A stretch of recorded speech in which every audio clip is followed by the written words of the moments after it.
Good morning, everyone. Thanks for coming to this policy exchange event where we'll be discussing what the government should do if things got even worse. The IMF this week came out with its revised global economic forecasts. There was good news and bad news for the UK. The good news was that its forecast for UK economic growth this year had been slashed to just 0.2%. That was the good news. The bad news is that the forecasts assume that Eurozone leaders implement recent decisions to get on top of the crisis and take whatever actions, further actions will be needed if things deteriorate.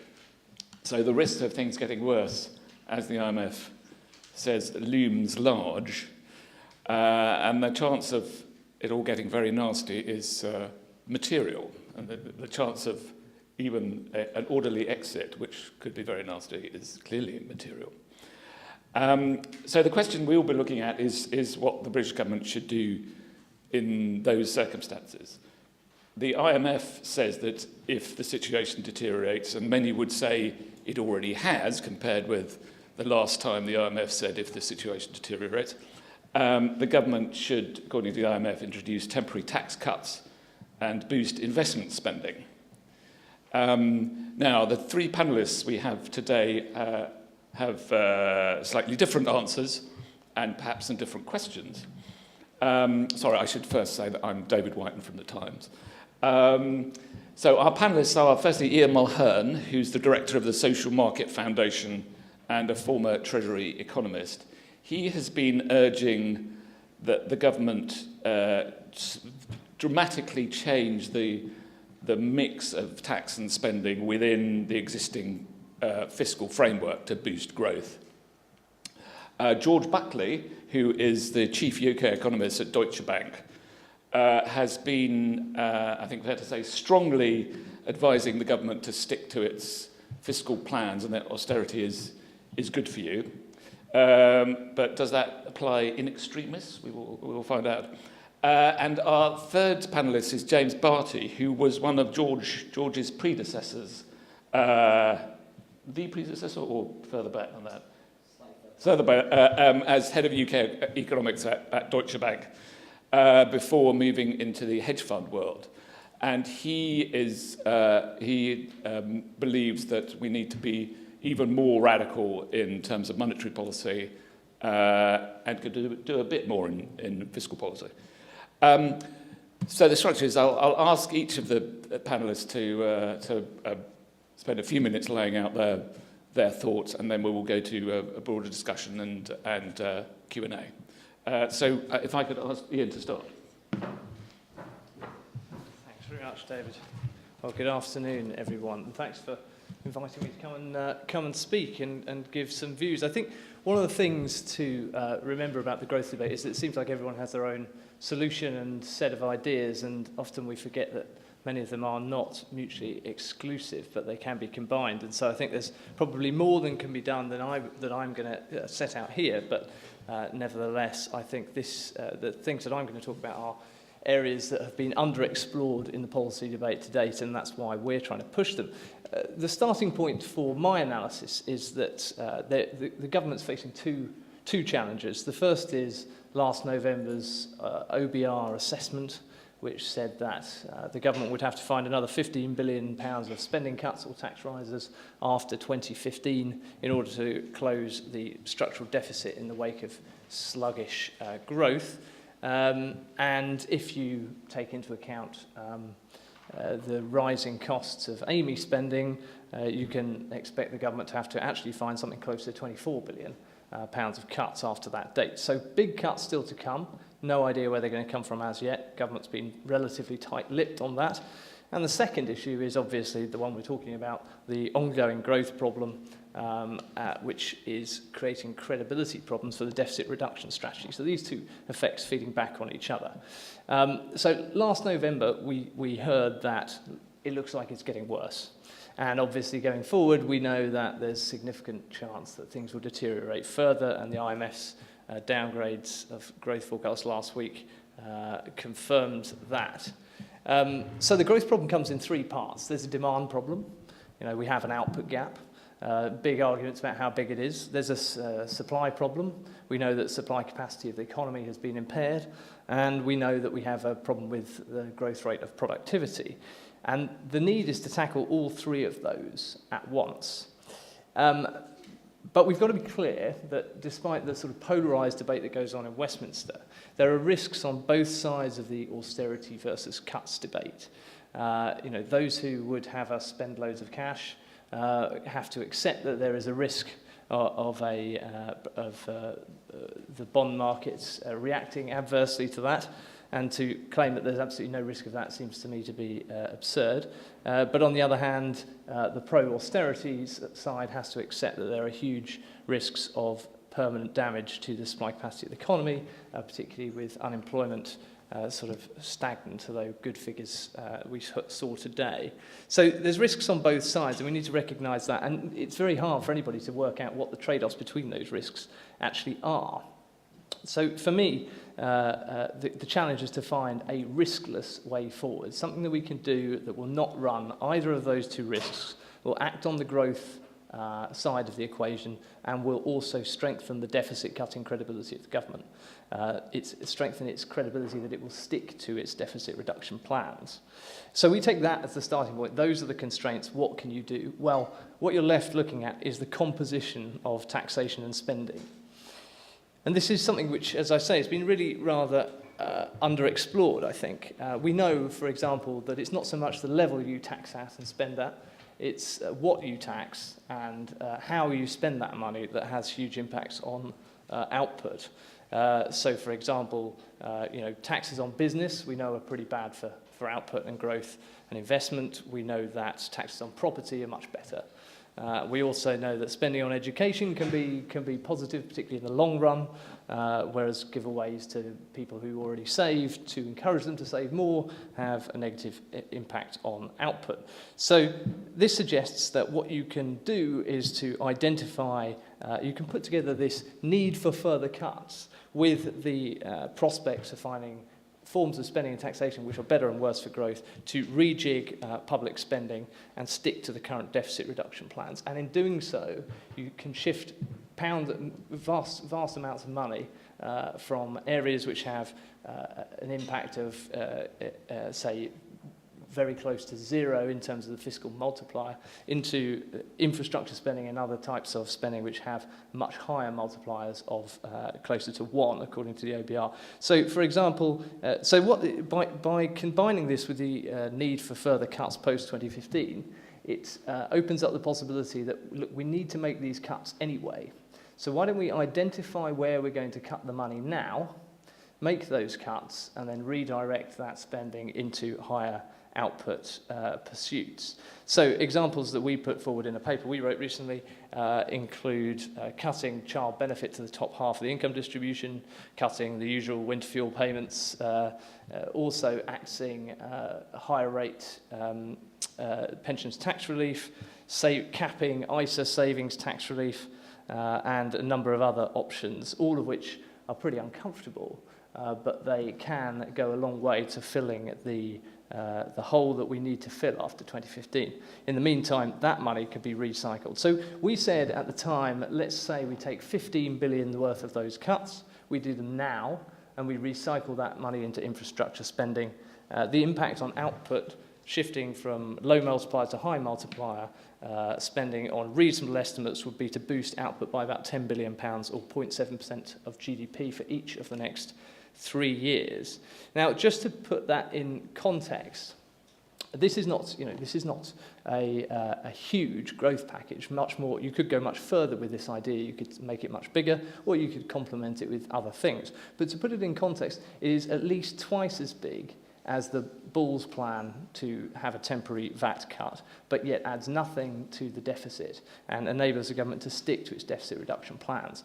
So in the context of the current Westminster debate, this is a very substantial growth-promoting measure. Now, there are other things, as I mentioned, that could be tried as well. tinkering with nominal GDP targets or higher inflation targets, all of which would complement, and further action on the monetary policy side, all of which would complement this. But nevertheless, it seems to me that the only thing that stands in the way of this is political will. And we have to ask, is it really credible for the government to have a spending review very close to the election to hand out this extra £24 billion of fiscal pain? Seems to me the answer is no. That's even more of an argument for getting on with making those decisions now. And the final thing that I'd say is that this morning's announcements on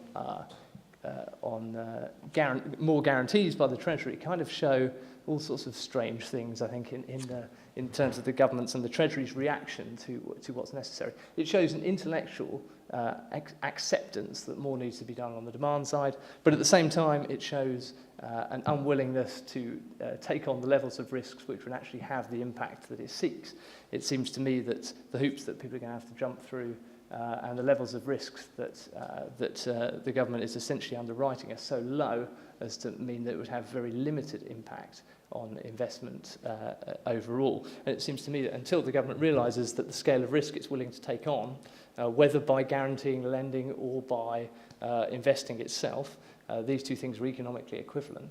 And until it decides that it wants to take on sufficient amount of risk that it will make an actual impact, then we're going to be stuck here with no strategy for if plan E for emergency is required. So with that, I'll hand over to the next person. Yeah, thanks very much. Right, well, what I want to do is to set out the stall in favour of sticking with the current austerity package. I guess it might be a step too far to call this pain is good, maybe more appropriate, pain is necessary. When you look at austerity programmes in the past, they haven't always led to a weak economy. If you look over the past 40 years, there have been two particular austerity programmes which are worth mentioning. The one from the end of the 1970s, early 1980s, which pretty much took around about 5% of GDP off the public sector, and the one throughout the 1990s, which took around about 7.5%, so an even more significant package. And on both of those occasions, economic growth was actually quite strong. It was much stronger than the average it has been in the last, 200 years. And the reason for that is not because austerity causes strong growth, of course it doesn't, but the reasons is that sterling fell very sharply and interest rates were slashed. And if you think about what's happened this time round, exactly the same conditions apply. We've had 0.5% rates now for 3 years. We've had yields falling this week to below 1.5% on the 10-year government bond yield. QE is worth around about 25% of annual GDP, which is huge. And we've had a 25% drop in sterling. I don't think it's ever a good time to tighten fiscal policy, but I think now is probably around about the best time when all of these other policies and market movements are moving in the right direction. Admittedly, things are a lot more difficult this time. We have huge balance sheets of both governments and households. We have more difficult international conditions, so we shouldn't expect growth to rebound to pre-crisis levels. But I mean, nor should we. That was completely unsustainable in the 10 years up to 1997, and we've got to accept slower growth. Normally, the UK tends to grow at around about 2% per year. That's the average rate it has done over the last 200 years. In the Great Moderation, as we've called it, it grew at 3%. A completely unsustainable rate. Mediocre is the new normal in terms of economic growth. Now consider the problems which we see in the euro area of higher interest rates in peripherals, of very distrusting bond markets. This is what happens if you do not have a credible fiscal programme. Spain and Italy have bond yields of 450 to 550 basis points above bond yields. Excuse me. Even France is close to 100 basis points over bond yields. In the UK, we are much closer to flat. We're around about 25 basis points. And I think that what that tells you is that the tightening that we're seeing is actually a credible fiscal tightening. In the near term, public debt is sustainable.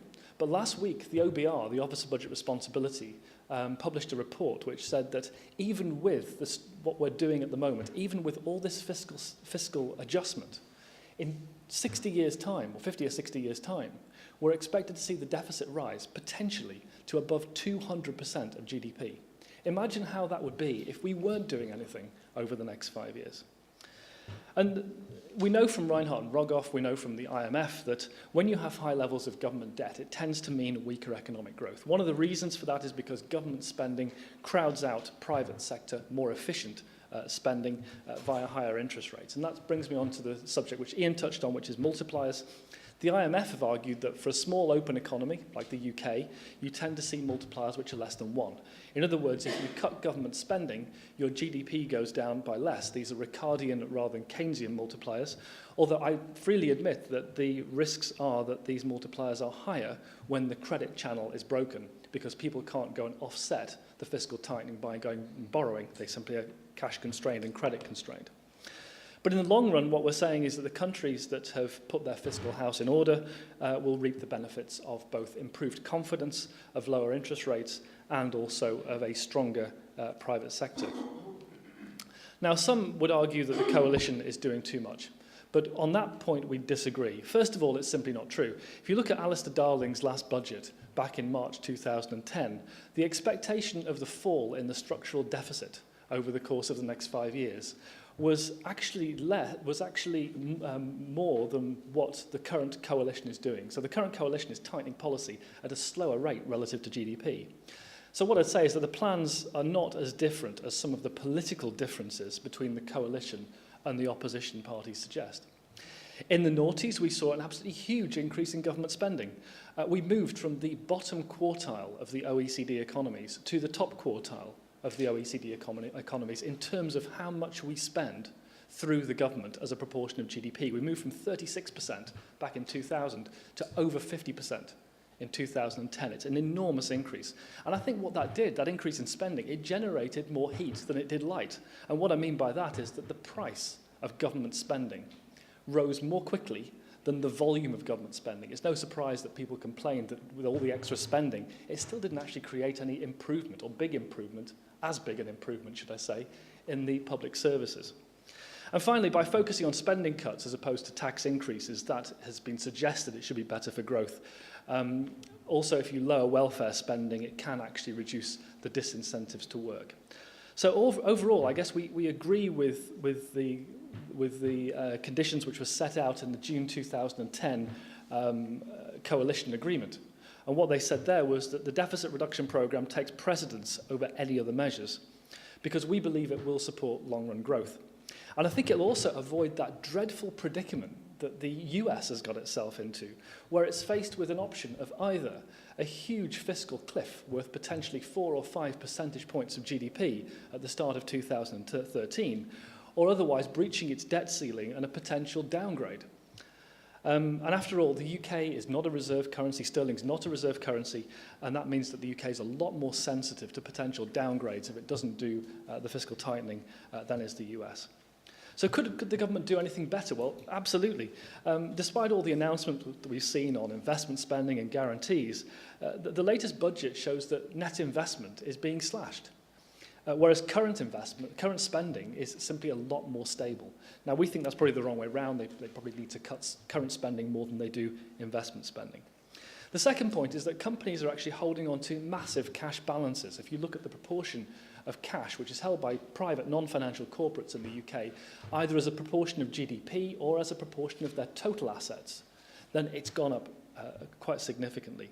So one of the ways that the government could address this problem is to try and get companies to part with some of that cash. Because when you look at investment across the G7, the UK has performed almost, I think, without exception, the worst of all of those countries. And, of course, you could cut interest rates further. This is something the Bank of England talked about this morning in the minutes which were published of its July meeting, although they do have concerns about the net interest margins of banks and also the possibility it could influence money market functioning. I think both of those arguments are overblown. That said, what are the authorities doing right? Well, QE, I think, is a good policy. It's reduced interest rates out along the curve, not just short interest rates. It's moved investors into riskier assets as gilts are taken out of circulation. And it's enabled more corporates to raise capital market finance below that of the cost of bank finance. The big problem is that we do not know the counterfactual. We don't know what would have happened to GDP had the Bank of England done nothing. The Bank of England estimates that GDP is 1.5% to 2% higher because of this policy. The other point is that you probably get diminishing returns to extra QE. The Bank of England doesn't think so, but I suspect that the more QE you do, each extra amount of QE does less per pound than the previous lot. And finally, the funding for lending scheme, 5% of GDP being put into what looks more like an SLS 2.0 or a UK version of the LTRO. The idea is to encourage banks to improve their terms and conditions on loans to the real economy. It's to help improve the supply of credit. I think there's three big risks with this plan. First of all, the risks do actually remain on banks' balance sheets. If they don't want to lend because they're concerned about repayment, they're still not going to lend. The second point is that the more popular this scheme gets, the more costly it's going to get, because you're going to get a flood of 9-month T-bills onto the market, which increases the repo rate. And finally, I think most importantly, if what we're seeing is a credit demand, not a credit supply issue, then this is simply not going to work, because this is addressing credit supply. But the argument is that you can do as much good by lending against stuff as you can by buying stuff. In other words, you can do just as much good by the FLS as you can from QE. And if you look at how much banks have increased their balance sheets, central banks, they've increased hugely, and the UK has done more than anything. The ECB has increased their balance sheet by 2.5 times, the Fed has increased theirs by 3 times, the Bank of England since 2007 has increased their balance sheet by more than 4 times. On QE, they should never print unlimited amounts of money. The amount of money they need to put into the economy must depend upon the inflation target. So the big final question is then not where inflation is going to be in 2, 3, 4, 5, 10 years' time.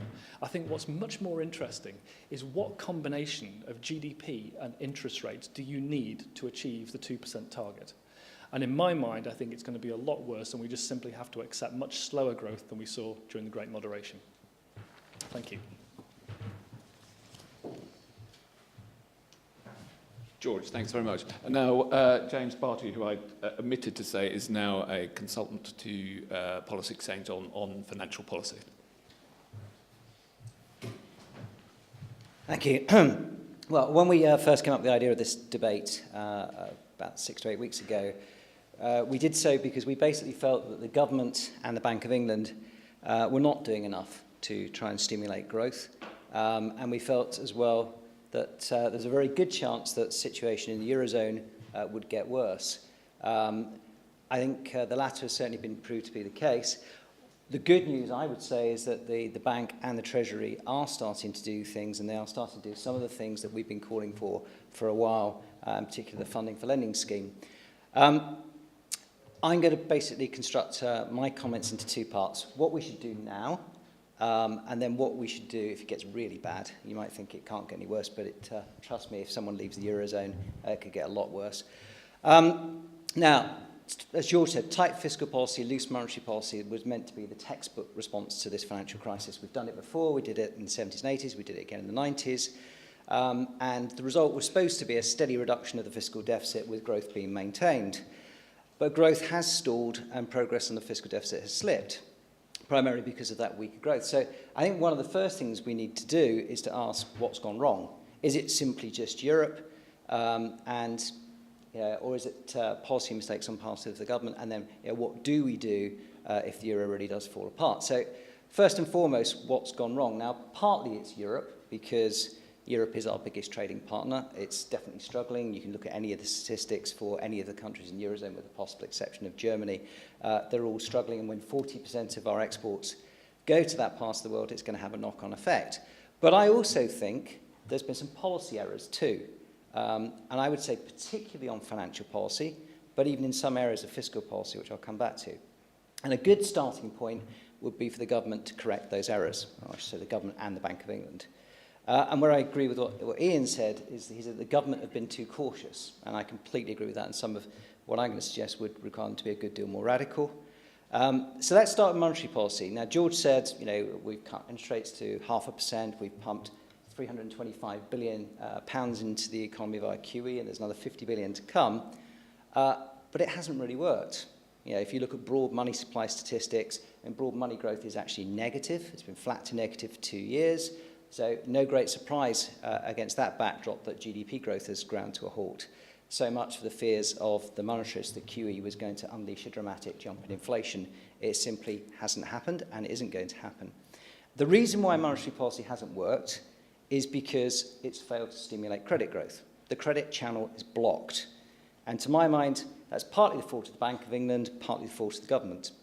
Now, the Bank of England, as George said, has estimated that you get a decent kick to the economy from QE. Anyone who actually wants to believe the Bank of England's numbers, I urge them to go and read their paper because it's based on assumption after assumption after assumption, and frankly, the effect could be zero, it could be plus 1.5% of GDP. No one really knows. And where I completely agree with what George said is you get diminishing returns from QE. And the problem with QE is that it hasn't actually gone through the financial system. The financial system is blocked. So the government's gone and bought gilts.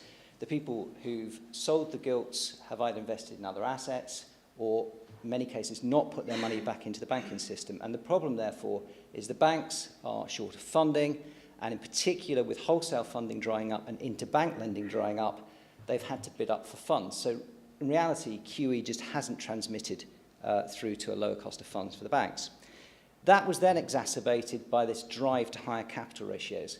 Apparently, inside the Bank of England, it's called a conundrum. The desire for banks to increase lending and the desire for them to increase their capital ratios. It's not a conundrum, it's just impossible to achieve. If you want to achieve higher capital ratios, you can either go and raise funds from the markets. Good luck. UniCredit tried that earlier this year and almost destroyed a number of other banks' balance sheets. You can't do that. So that means you have to either grow your capital organically, that means via profits, or you have to shrink your balance sheet. Now, the problem with trying to grow it via profits at the moment is that banks are continuing to write down their bad assets. So profit growth is insufficient. So they go for some form of combination of internal capital raising and shrinking the balance sheet. And if you're shrinking the balance sheet, you cannot lend.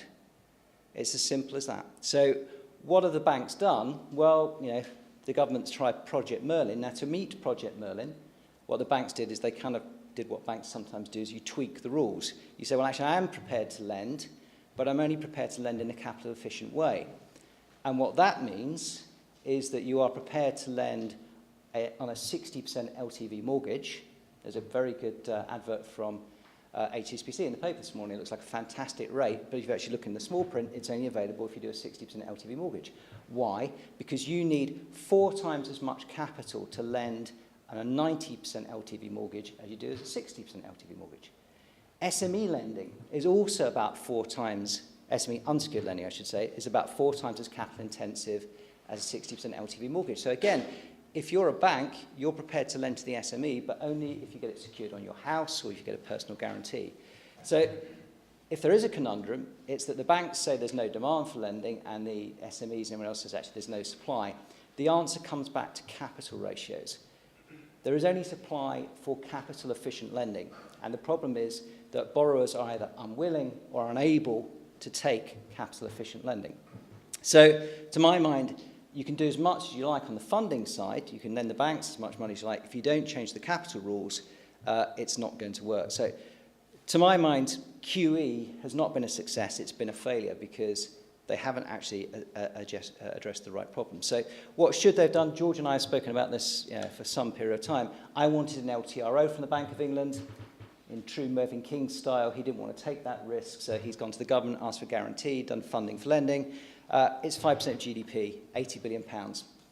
It's not enough. It's a start, but it's not enough. I understand the political risks behind it, because if you're George Osborne, you don't want to look like you're subsidising the banks. The fact of the matter is, if you want the economy to recover, you have to get the credit channel working. You just have to bite the bullet and be prepared to lend as much money to the banks as they need. You need to basically back off on capital requirements. I'm pleased to see one other change that the Chancellor's introduced, which is to argue that the Financial Policy Committee of the Bank of England has a growth mandate as well as a stability mandate. Sadly, from my perspective, it's actually inferior to the stability mandate, but they have at least asked the banks to start to run down some of their liquidity positions. So funding for lending, I think, is a good start. It needs to go further. Running down your liquidity positions is fine as well, but you also need to ease up on the capital requirement side, otherwise it's simply not going to work. So what I would argue is the FPC should say quite clearly, yes, you've got your Basel III targets. Yes, you've got this 10% Tier 1 equity, which the Independent Banking Commission has recommended, but you don't have to meet those targets anytime in the near future. So that's what I do on the monetary policy side. There's a lot more which the bank and the government could do. On fiscal policy, I'm going to half agree with George and half agree with Ian, I think, on this one. I do think they can do more on fiscal policy. I think some of the spending cuts were badly targeted. I was told by one of my colleagues that apparently there was a prison development which had planning permission. They owned the land. There were bulldozers on site. And when the government cuts came, they stopped it there and then. Now, that is an inefficient spending cut. And to my mind, the Treasury's done what the Treasury always does, which is, what's the easiest thing we can cut? And it's much easier to cut a capital expenditure budget than it is to cut a current spending budget. And I think you need to reverse some of that. So I do think the downward pressure on current spending probably has to be increased, but you can and you should give more on the CapEx side. And I would, if there was going to be a U-turn which George Osborne should do, it should not be on pasties. It should actually be on spending more on schools, spending more on prisons. And I would also advocate a number of other things which are relatively easy to do. You ease planning constraints. Anyone wants to know more about that, talk to Alex at the back. He's got lots of ideas. We would talk about environmental subsidies for home improvement, double glazing, insulation, boiler replacement, dusting off the school building plan. All the kind of stuff that can be done relatively quickly, which involve, unlike the big infrastructure guarantees today, are relatively small, because if it's relatively small, you can get it up and running relatively quickly. And I think that's a good area for the government to spend more. And you've been given cover by the IMF, because the IMF said in their statement on the UK a couple of months ago that if it looked like the economy was struggling, you should divert more to capital spending and accept that the fiscal deficit might reduce at a slightly slower pace. So there's room to do that. So in terms of what's gone wrong so far, I think the Bank of England has much more work to do. QE, frankly, from now on is a waste of time. They should do much more in terms of FLS. I think they need to ease up on capital requirements, and I think you do need to dust off some of the capital projects, and it doesn't just need to be a guarantee. Some of the money has to be spent. But what if it actually gets really bad? What if the euro crisis turns into a disaster? Then I think you have to be much more imaginative. I would provide unlimited funding to the banks at bank rate. I would abandon any attempt to meet Basel III capital ratios until the economy's recovered. I would support substantial foreign exchange intervention to prevent sterling going up. It reached I think, a 3-year high. George will probably correct me this morning, at 127 against the euro. In an environment where the euro falls apart, where could that go? Who knows? But the bank should intervene there. I think the Bank of England should also buy very long-term, if not perpetual, government debt to fund capital projects. And on the fiscal policy side, I think you would really have to unleash as many capital projects as you possibly could whilst retaining the downward pressure on current spending. And in those kind of circumstances, you have to remember the FDR quote from the 1930s, which was, all we have to fear is fear itself. I would argue that to counter the fear, what the authorities need, both the Bank of England and the Treasury, is real imagination. And in all likelihood, the textbook approach which the Governor and the Chancellor have tried to use would need to be thrown out the window.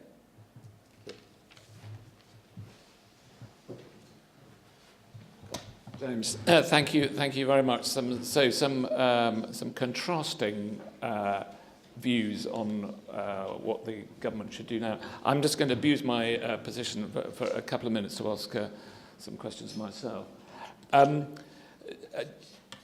George, would you do anything? I mean, if the proverbial really did hit the fan, would you have a plan B? Yeah, no, I think what James said is correct. I mean, you can expand the scale of this new funding for lending scheme.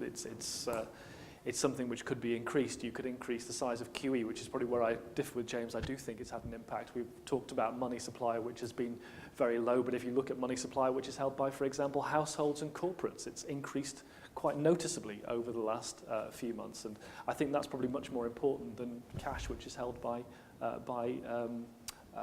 other financial institutions. So I think you could do more by expanding the FLS, you could do more by expanding QE before you decided to go down the route of abandoning your fiscal targets, because that's when the markets start questioning your credibility. It doesn't take long to get into situations such as France has got itself into, where interest rates aren't anywhere close to Italy and Spain, but they are certainly higher than where they were. And that's because the market's questioning whether they really can deliver on the fiscal tightening which they're planning on. So I think there's a lot of things they can do, but before they start to use fiscal policy. There are some very big players in the bond markets who say that we should be more, the government should be more relaxed about the fiscal plan. And Bill Grove says that he'd be happy to trade a bit of growth for a bit of relaxation of the programme. Do you think do you think that's a minority view, or do you think? Well, I think he was one of the people who was concerned more about possibly yields going through the roof in government bonds in the UK in the first place. He seems to have changed his tune now, doesn't it? Yeah, I think there are certainly things that you can do to change the mix of fiscal policy, and there are going to be circumstances if something did happen in Europe which caused economic growth to go into a prolonged recession. Of course, you're not going to stick with exactly the same fiscal plan. You are going to provide more money, but it's got to be considered exceptionally temporary, because if it's not, the markets will put yields up to unsustainably high levels if we don't stick with this plan. They will not believe us. Just indulge me with one last question. You say the government should be encouraging companies to spend the cash that they have on their balance sheets, but how do you do that? Apart from persuading them that the broad sunlit uplands are just around the corner. I mean, you can use tax policy to try and encourage, at a very low cost, to encourage companies to spend money on more tax-efficient investments. I think one of the big problems is that when you do look at that big cash pile in the aggregate statistics, it's not nice and evenly spread across all companies. It's largely, it seems to be, weighted towards mining and oil companies. So there's a limit to how far you can encourage investment. Yes, certainly in Britain. They're happy to do it in Asia. Anyway, thank you very much. Now let's go to some questions from the floor. Yes, at the back. Hello, and thank you for 3 very interesting presentations. I did think, however, there was a bit of a theme, although differences, which was basically more capital spending and unorthodox monetary policies. Obviously, we don't have a counterfactual, but we do have Japan, which 20 years ago entered a sort of balance sheet recession and followed exactly the policy that sort of was described to varying degrees by the 3 speakers, where basically they pumped lots of money into capital spending inefficiently. They tried unorthodox monetary policies, and sort of over time their GDP rate fell. So in the 4 years up to the Great Depression, or the Great Recession, it got to about 0.4%. So what's the difference between us and Japan, and why would following their policies not lead to the same result? Excellent question. Ian, what's your response to that? Well, I can't say I'm a Japan expert, but I suppose in this, I don't know whether the other speakers would agree with me, but it seems to me that fixing the transmission mechanism is the key to that, and that's where I think what James said is really the answer. I don't think you're going to solve this by the point of the kind of strategy I was promoting is that the question is why not? We've got very long-term challenges in terms of the state of Britain's public infrastructure. We've got clear medium-term challenges in terms of public spending. So we need to get credible.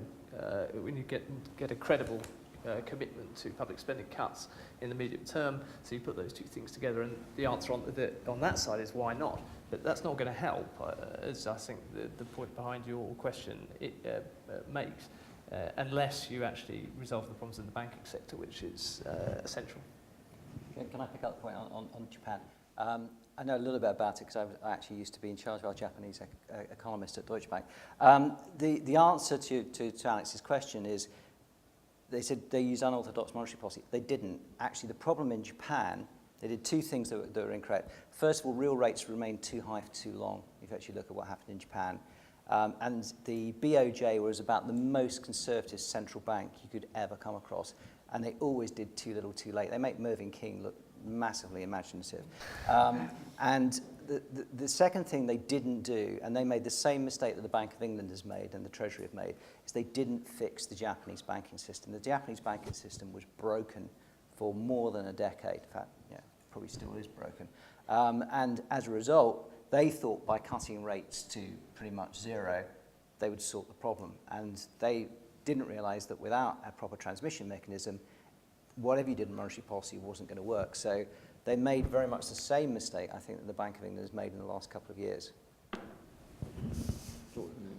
Yeah, I think there's a few reasons why, and just to pick up on what James said, they didn't cut rates quickly enough to start with.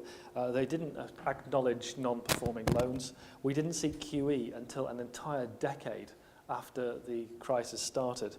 And the rundown in debt, the deleveraging, just did not happen quick enough. If you look at the States, one of the reasons why we are seeing growth at, well, it's probably going to be a bit weaker next week, but certainly why we're seeing growth of 2%, is that they ran down debt so quickly. And it's not deleveraging which causes growth or lack of growth. It's the change in deleveraging. It's the change in the flow of credit, which is important. So if you delever by a lot in one period and you delever by less in the following period, that's good for growth. Japan didn't do it. They just had this negative credit impulse every single year for an entire decade. So I think those are 4 reasons which I would cite. It was tried in 97, that's a decade before this recession, and it still stimulated. Just as far as I know from having read it, the QE was tried for 10 years and it still didn't work. And I take your point about putting up a banking system that Japan's consensus system just never said. But again, we're not doing that. I don't none of the 3 panelists said we need to basically purge our bad bank, which I think would be a critical difference if you're arguing between now and us and Japan. And the final point, I suppose, would be Japan Institute didn't, which is debt levels down. So I'm saying any attempt to deleverage will be broken down. Japan didn't deleverage quickly enough, which sort of contradicts somewhat. You have to either push the pain too quickly, purge banks, or you sort of just stumble on. Okay, I'll go first. I mean, I think by 1997, bear in mind that the problems in Japan started in '89. 8 years after they tried to do QE. And they spent a long time with the banks not being rebuilt. I mean, what I was trying to argue in what I was saying is that we've already rebuilt capital ratios in the UK. If you actually look at all the major UK banks, they've all got 10% Tier 1 capital ratios, not Tier 1 equity. Slightly different, but 10% Tier 1 capital ratios. So we've already rebuilt that capital much, much faster than they did in Japan. What I'm now arguing is, having rebuilt that, you can actually start to relax that. In Japan, it was just a really gradual process, and you're absolutely right. You know, in terms of what happened in Japan, it was so slow. It was death with 1,000 cuts. And the one last thing I'd say is the QE in Japan. They actually bought government bonds and then sterilised it initially. It was just they really proper QE in terms of what we've done in the UK, it took so long to do. It was just too late by the time they did it. Great. Another question. So. John Rathmell from Ed Miliband's office.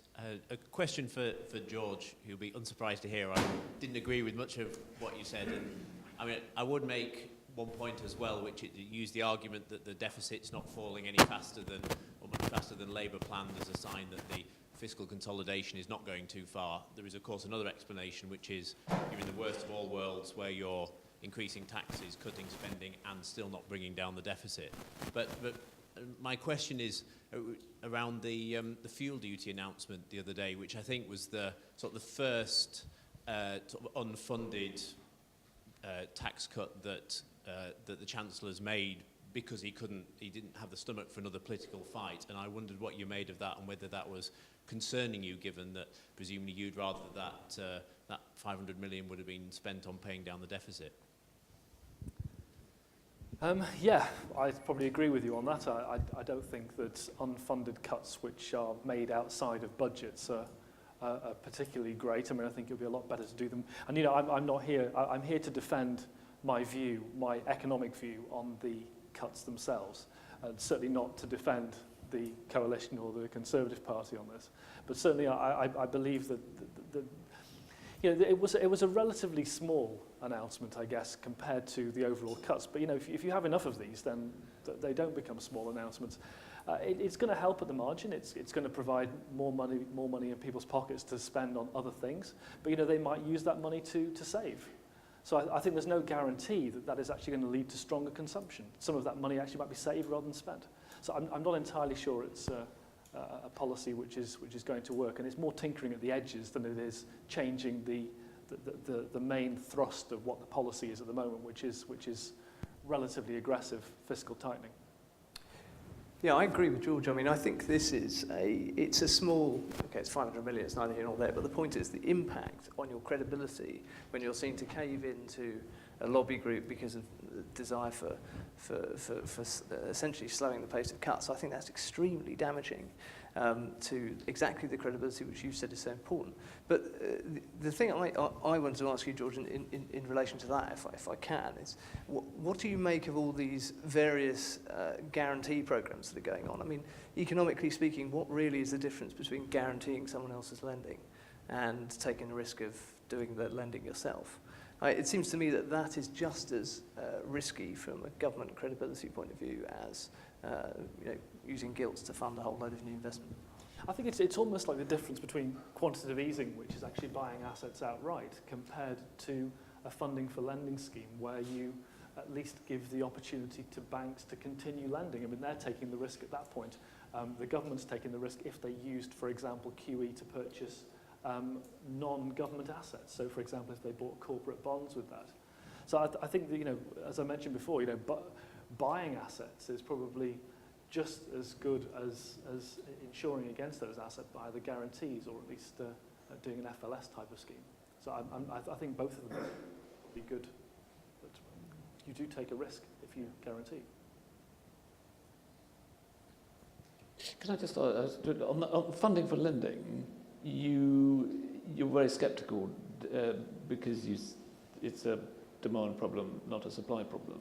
But if you do reduce the cost of credit, presumably you will stimulate demand a bit. Absolutely, it's much better than doing nothing. I mean, if you think about it, QE is acting on the demand side of the economy, whereas the funding for lending is acting on the supply of credit side. And if you can bring both of them up, then that's surely going to help. So I don't think it's a bad policy. I think it's a good policy. I just think there are risks involved that it might not work as well as expected. There is just one more point on the funding for lending scheme. One of the reasons why we were advocating that or an LTRO was that the actual duration of funding that the banks have available to them is actually very short. Some of the UK banks last October, I was told, had 1 month or less of funding. Now, when you've got 1 month or less duration funding, you are not going to want to make long-term loans, even if they're linked to things like bank rates. The second point I'd make is all you had to do was do an internet search on how much you could get by depositing money for 1 year, 2 years, or 3 years. As soon as you went beyond 1 year, basically the rates that were bid by the banks were 2.5%, 3.5%, 4% as you went out on that term period. Because basically banks are incentivized to get that term money in because retail deposits are capital efficient. So what the Bank of England was doing by not supplying that money, in effect, was forcing the banks to bid up deposits, squeezing their profit margins, and giving them an uncertainty over what actual funding and liquidity they actually had. So to my mind, there's two elements to the LTRO. One is lowering the cost of funding, which you definitely want to do. And the other one is giving you certainty of funding. Because if you know you've got money that's available over 2, 3, 4 years, you're much happier to lend it out than if you don't know where your next bit of liquidity is coming from.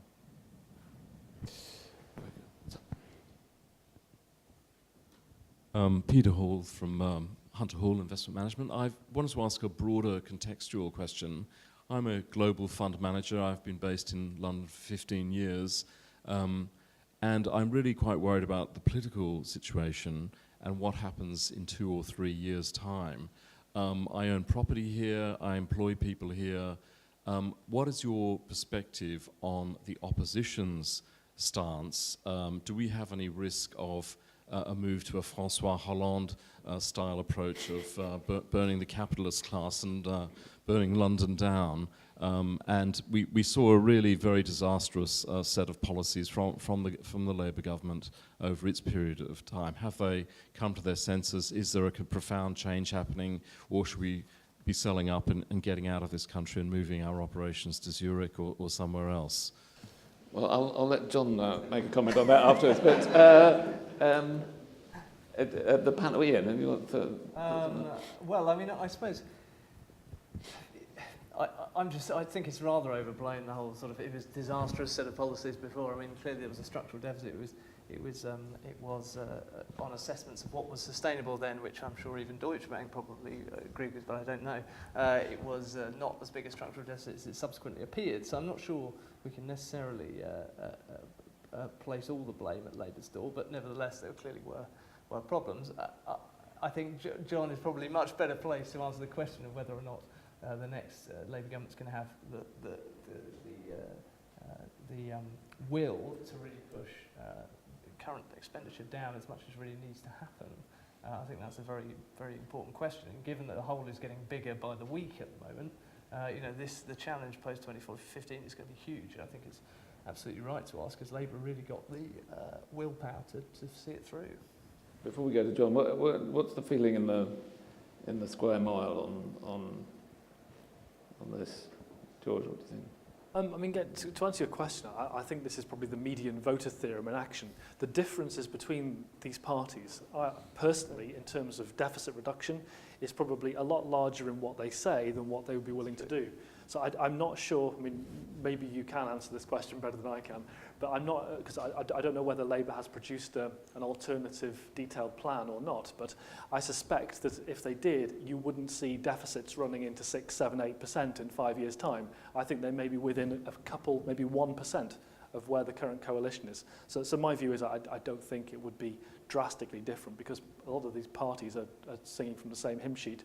They're just slight differences in emphasis. I did just pass over. Most of what we've had, Labour's been doing a very good job of doing what oppositions always do, which is going against anything which is unpopular, which means that any time there's an ability to do a tax cut, whether it's fuel duty or to actually increase a bit of spending here because you don't want to cut someone's allowance, then they've actually gone and done that. What they haven't done, which is very sensible from a political perspective, is actually nailed down exactly what they would do when they were in power. And every time they get asked, it's like, well, we're getting that much closer to the time, which again is very sensible. I guess the one thing I would say is we're going to have a very good idea whether the François Hollande experiment is going to work in France. And I spent 4 years living in France, and everyone I talked to out there seems to think it's not going to work. So at least the Labour Party will be able to have a look at that and decide whether it's worked or not. Before we see the results of that, should we be expecting a Miliband government to be Hollandist? We'll have to wait until nearer the time. Well, I can safely say, without wanting to write the next manifesto, I can safely say we aren't going to be going for a 75% income tax rate. But I think both ends have recognised and say publicly that certainly our view is if we win the next election, the economic situation we inherit is likely now to be a lot worse than people were expecting a year, 18 months ago, and that there will still be a large deficit to be paid down, and we won't be just returning to the sort of the situation we saw in the mid-2000s. So whilst for all the reasons mentioned, we're not going to be putting out a whole load of detailed policies, I can safely say that both ends absolutely recognise that we're still going to be in a difficult fiscal situation, almost certainly come 2015. Great, thank you. Another question. So, Don Hanson. I'm involved in ownership or control of a lot of small businesses, and our problems are not to do with the tax rate, because we don't make much profit because we're expanding all the time. And they're not to do with bank borrowing, but they're to do with our very inflexible labour markets. And nobody's mentioned the role of labour markets. And when I talk to politicians, they don't want to talk about labour markets. The Labour Party certainly don't want to talk about the labour market, and I understand why. The Lib Dems don't, but even the Conservatives don't want to talk about flexibility in the labour market. Panel, the answer I always get is, well, we are more flexible than the Europeans. Well, we're more flexible than the Spanish or the Greeks. Progress. If you look around the world, the markets where you've got growth, or more growth, and growth means jobs, is in countries where they have more flexible labour markets. The US is a more flexible labour market than we have. And I'd just like to hear the panel's views on that sort of mind. Ian, can we start with you? Well, I disagree really with the sentiment of the question. I mean, I think if we were talking about coming from the 80s, I would agree. But, you know, it's true that, you know, in the OECD, the UK has the third most flexible labour market. On most of their measures, the distance behind the US on that is pretty small. You're in the same sort of ballpark. You know, maybe the sensible things to be done around the edges. The government's done a couple of them. But you know, I simply cannot see that this is the major problem. The major problem is a lack of demand and problems with credit. And you know, these things are entirely secondary to those two massive challenges in my view. Well, I run a business, and I don't find these things to be any sort of problem. I think there are problems. There are particular problems in small companies. My wife actually runs an employment consultancy business, so she actually ends up advising lots of small companies on this. And you know, the kind of thing I find ridiculous is that if you have one employee, you have to have a staff handbook and HR policy. You know, the problem of employment tribunals and what you can actually be sued for. If you find, for example, that someone has got an illness when you're in the process of recruiting them, even if they couldn't start the job because they're ill, you still have to potentially recruit them. There's a whole bunch of restrictions for small companies which I think are problematic. I think particularly when you make someone redundant, because you can't just fire someone, you end up making the post redundant, you can then have a 6 to 9 month hiatus before you can hire someone else into there. So I think there's a number of areas where you can actually improve this, and I think, you know, the no-fault firing, I think is definitely one. Easing up on some of the prescriptions of what you have to do on employment policy for small companies makes a lot of sense. So I think there's certainly something that can be done there. And I think what's always underestimated here, and I think François Hollande's going to find this in France as well, is that placing restrictions on companies that make it more difficult to fire people makes companies wary about hiring people. And I think that's the point that's always missed on labour market reform. In terms of my perspective on this, I think one interesting aspect of this recession has been that when you look at what's happened to pay, it's actually fallen in real terms quite substantially. And in some cases, during 2008 and 2009, nominal pay actually fell as well. And the reason that that happened was that employers, it seemed in aggregate, told employees, well, look, we're happy to keep you on, but you have to accept lower pay. We'll keep you on if you take that lower pay. And when you look at the labour market, employment has actually remained exceptionally resilient because of that. And I guess maybe to ask a question back to you, is that something that you've seen during the recession? Have you found it difficult, or have you not fired people or got rid of people because they've been willing to accept lower wages? Is that something that you've seen? Well, we have a minimum wage problem. One of the businesses, a catering business, 95 establishments, 3 or 4 people each one, and the minimum wage is a problem there. Flexibility in hours, because you have peaks and troughs in customers coming in, rush hours and non-rush hours, and it's much more subtle than just, you don't want to fire people. I mean, employers don't want to fire good people or get rid of them, so I can't say that it's because we can't fire people, we can't hire people. We expand more slowly. We have a site where we could reduce the pay by 10%. We could increase the employment by 2 people, from 5 to 7. And we can't do that because of the minimum wage restrictions. It's the whole area of flexibility of employment contracts and going to tribunals. And the employers, many people as we do, live in small units, they all know their rights. And they're very right people, some of them, and they exploit their rights to the full. And I don't blame them for exploiting their rights. We all tend to do that in life, but the laws and restrictions on employment just stifle. Another question.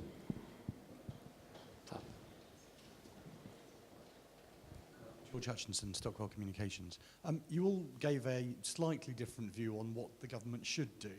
What do either of you actually think will happen, and which view, therefore, do you think was likely to be taken up by the government? Yes, that's a tricky question. Ian? Well, I tend to think that the government will move in these directions, but I fear it'll just be always a little bit behind the curve. There won't be any big bazooka. And I think, you know, instead of, if something really falls off a cliff in the Eurozone, I think we will see changes, explicit changes on the fiscal side. In the absence of that, I think we will see more of these essentially fiscal measures, but we're not calling them that because politically it would be embarrassing.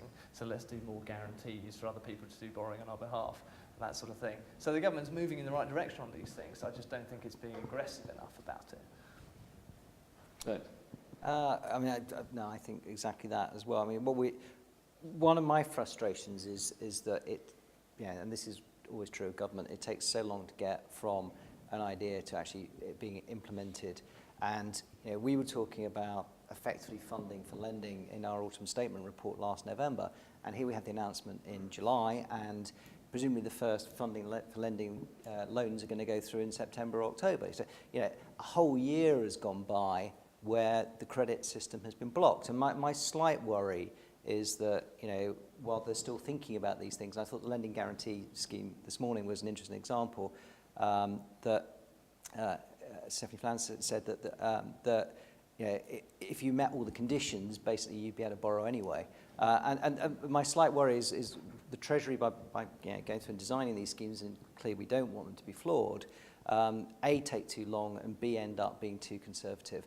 And I think in the current environment, as I said at the end of my talk, you need to be imaginative. You need to get ahead of the curve. You need to be trying to drive things forward. And so, my slight worry, like Ian's, is it's potentially too little, too late. And the Treasury and the bank and everybody else need to be getting, well, actually, what do we really need to be doing to get the economy moving, rather than what's the bare minimum we can do just to kind of keep things going along? I think what the authorities will do will depend upon what actually happens. The problem is, of course, it's almost like a bimodal distribution of expectations of where things might move. You're either expecting some gradual improvement in the economy towards the end of the year, or you're expecting things to fall off a cliff. And what do? Do you set policy for the expectation that things might fall off a cliff? Or do you simply wait to see what happens? Well, I mean, I think you have to wait to see what happens, but you have to have a contingency plan ready to go so that we don't spend a year just waiting to put something in place, which could have been put in place a lot earlier. So I think contingency planning is very important, but I think it's also important to base policy on what we actually know. And at the moment, there is nothing to show that we are certainly going to fall off that cliff, but the possibility of a perfect storm is certainly brewing. Another couple of questions. Yes. Just in line with you talking about lending, and how much room for manoeuvre do the British government have, bearing in mind all the regulation that's coming out of Europe, and the fact that you refer to Basel III, well, that's part of a G20 mandate, so you can't just stop that in its tracks. In terms of my problem has been twofold. And first of all, the Financial Policy Committee of the Bank of England have been encouraging the banks to move as fast as possible to the Basel III targets. And to my mind, I'm not sure that was the right advice, but certainly in terms of where the banks have got to now, is there some flex for them to not continue to march towards the Basel III targets? Don't forget, they're quite a long way in the future. So I would be much happier with them saying, actually, let's not try and get there before we have to. We can get there later. Secondly, the Financial Policy Committee is meant to have some flex on capital requirements when it actually comes into power. So I would like to see them take some advantage of that. And we all know that at the end of the day, banks are going to need more capital. The question is, do you try and do that right now when we're in the midst of a financial crisis? Or do you say, well, actually, I can't remember where we got to, but I think Basel III is 2017, if I remember correctly. We've got quite some period of time further into the future, and actually financial conditions might be a lot better 3, 4, 5 years down the road where you can actually go and raise capital. So what I'm really saying on that is we've already done a lot so far, and the FPC has been targeting a kind of stability first, and I think right now we ought to be saying, well, actually, we've already done enough, we've got plenty of slack, long time still to go till we actually have to meet these conditions. You don't have to do anything more. And that's the kind of guidance I'd like out of the FPC right now. And just to take, for example, what the Bank of England have been saying, they've been saying, well, actually, don't pay any bonuses and don't pay any dividends, which is fine, but you're not going to get shareholders to give you any equity in that situation either. So I just think we need to be a bit more flexible about where we go on capital.